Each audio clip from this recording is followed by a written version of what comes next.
Age brings wisdom, hindsight is 2020. So could we use music to revise our pasts?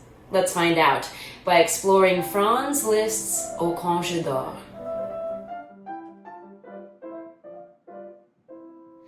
Hello and welcome back to Meet Mozart. I'm Angie, that's Mozart, and as you may know, on this channel we spend a lot of time talking about different topics in classical vocal music, especially art song. Art song is when a composer takes a pre-existing text, usually a poem, and sets that poem to music, usually for voice and piano. Now, obviously, composers choose poetry based on what inspires them, what speaks to them, and they want to bring that work to life through music. But today we're going to take a look at how one composer can set one text very differently as they evolve both as a musician, a composer, and as a human being. Renowned pianist and composer Franz Liszt lived an extraordinary life, which encompassed both the heights of fame and the depths of humility, aspects of which are reflected in both his original version and his revision of one of my favorite songs, Oh Quand, Dors. Liszt was born in Hungary in 1811 and was a major child prodigy pianist. He studied with his father, with whom he also traveled the world. He played for various members of aristocracy, and he studied with Antonio Salieri. He wanted to be accepted in the Paris Conservatory, however, they would not take him because he wasn't French. Unfortunately, at the age of 15, Liszt's father passed away, and he was so distraught that he completely gave up music and dedicated his time to studying art and religion. Liszt did not pick up music again until he met Parisian Countess Marie d'Agoult, who unfortunately was already married. In 1833, the two escaped to Switzerland, and it was there that Liszt first began composing for the piano. Shortly after, he heard news of a need for funds for a Beethoven statue, and this would launch him on a European piano recital tour that would shape the recital world in ways that are still in effect today. Liszt was the first person to turn the piano sideways so that the audience could view him and his virtuoso playing in profile. He also was the first composer to start talking to the audience in between numbers, and this was really important because he was also the first composer to present pieces not just written by himself, but by composers of the past dating all the way back to Bach. He also coined the phrase recital, which I think we can all agree has kind of stuck. The hysteria over Liszt's performances was wild. It was the same level of what you might expect at a concert for a major pop star today. Women would fight over his cigar butts and tear at his clothes, leading German poet Heinrich Heine to coin the phrase Lisztomania. Liszt himself would later refer to this period of his life as his Glanzheit, or his glitter time, and it is during this time that he first set Victor Hugo's poem Oh Quand, Dors. Oh Quand, Dors, or Oh When I Sleep, is a poem that references the poems of Petrarch, an Italian Renaissance-era poet who took love at first sight to the absolute extreme. The story goes that one day Petrarch was in church when he spotted a girl named Laura.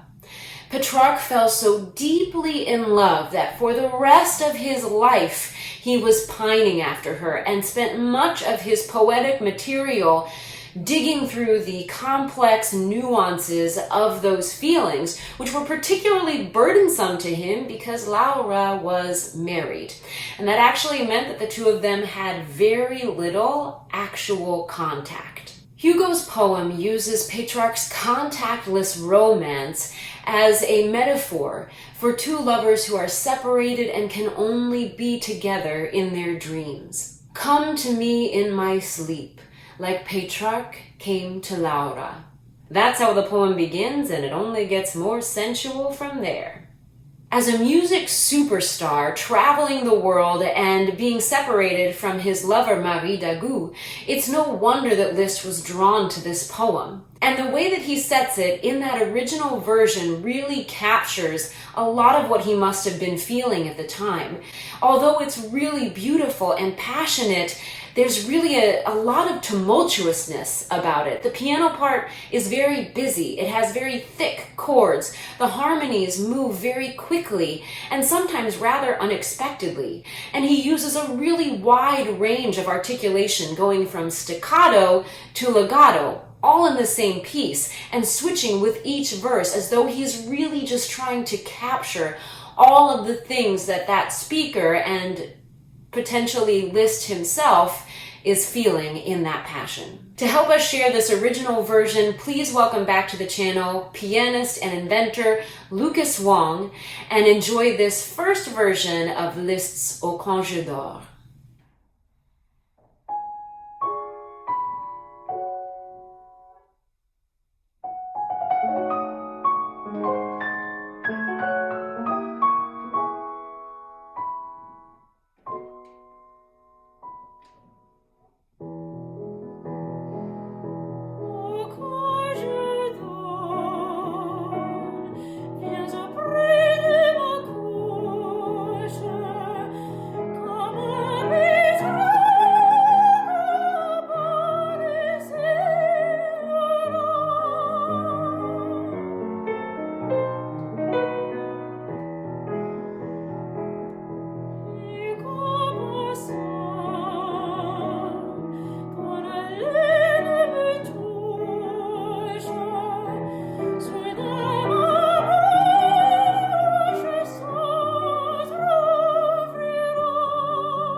Unfortunately for Liszt, his passion with Marie d'Agoult did not last. Despite their having 3 children together, eventually the Countess moved back to Paris to be with her original husband and family. Liszt would continue touring until he met Princess Caroline zu Wittgenstein, and she convinced him to give up the touring so that he could focus on composition. It is during this time that Liszt, in addition to inventing a new orchestral form called the tone poem, revised many of his original songs, including Oh Quand, Dors. Liszt's own critique of his songs was that they were too busy and needed to be simplified, and we can certainly see how he approached that in Oh Quand, Dors. First of all, the vocal line becomes much more subtle. He uses the same melodic theme, but he reaches the climactic high note in a much smoother way. He also thins out the piano part and begins stretching that, so that now the rocking motion that only covered 2 beats in the original version now stretches over the course of a measure. And the only time that he returns to using that faster rocking motion is in the 3rd verse, when he's building the song to a dramatic climax that resolves in the voice taking over and the piano dropping out completely. Then when the piano returns, that arch starts to stretch over 2 measures, but he drops us off halfway through, so that by the time the song ends, it feels as though it is simply evaporated into nothingness and really captures that dreamlike quality.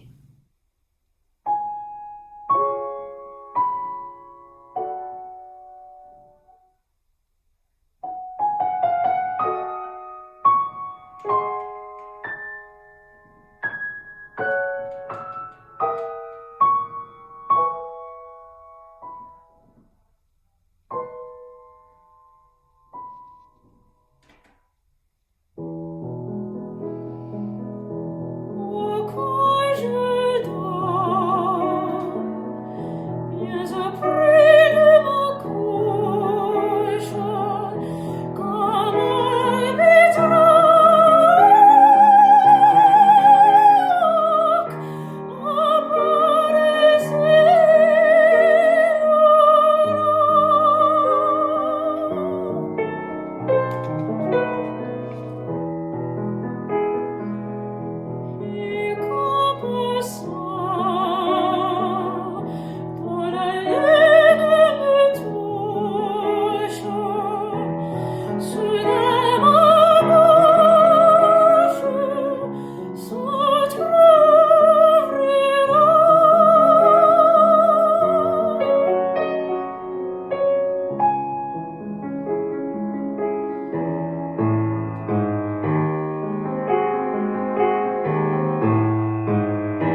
Clearly much changed for Franz Liszt in the 15-year span between Oh Quand, Dors' original and its revision, both in terms of his compositional outlook as well as in his own life. Our second version has more of an air of wisdom, and it expresses an exquisite sensuality that is actually more grounded in maturity. Unfortunately, Liszt was never able to marry Princess Caroline due to some issues with her divorce papers. This, in addition to the loss of 2 of his children, led Liszt to join a monastery where he took the 4 minor orders of the Catholic Church and continued to compose. Alright, so that's the story of Franz Liszt and Oh Quand, Dors. Thank you so much to Lucas Wan for your beautiful piano playing. And thank you to you all for watching. We really hope you enjoyed it. If you did, you know what to do. Please be sure to like, comment, tell us which version you like the best, subscribe, push all the fun buttons, including that little notification bell so you don't miss our next video, and we will see you soon.